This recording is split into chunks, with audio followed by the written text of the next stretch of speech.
It's Phil from Crossover. I hope you're all well, staying inside and doing what Boris tells you to try and keep the nation safe.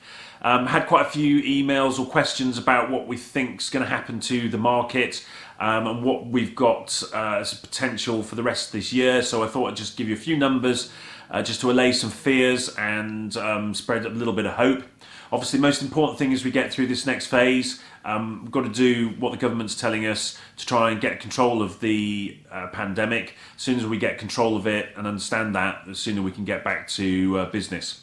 So what's going to happen? Well, if we look at what's happened in March so far, we saw about a 20% drop off in the numbers up until about the 21st of the month. There'll be no sales the rest of the month, so by the end of the month we'll probably be looking at a 40% drop or so in sales. It might be worse, might be better. When all the figures come in, we'll know then. The lockdown is for 3 weeks, but I think realistically we have to plan for longer than that.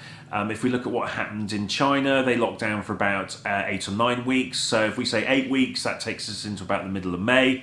Now obviously, if we look at what's remainder of the season, if we take out 3rd of March, all of April and half of May, we're left with about 83% of the sales season. So still lots of commerce to do. So if we can get the economy back up and running in that period of time, there's still opportunities. I think a key thing to remember as well within retail is that sales that aren't necessarily made in one period can sometimes be caught up in another. So people might delay their sales, and certainly we've seen some pent-up demand in China from some numbers I've seen where people have, once they've been able to get out to the shops, have actually increased spending. Worst case scenario at the moment, if we have an 8-week delay, and I said this is a big if, and then we have some good weather so we can recoup some of the business afterwards, we're going to be looking at a 15 to 20% hit, I think, on the market as we stand.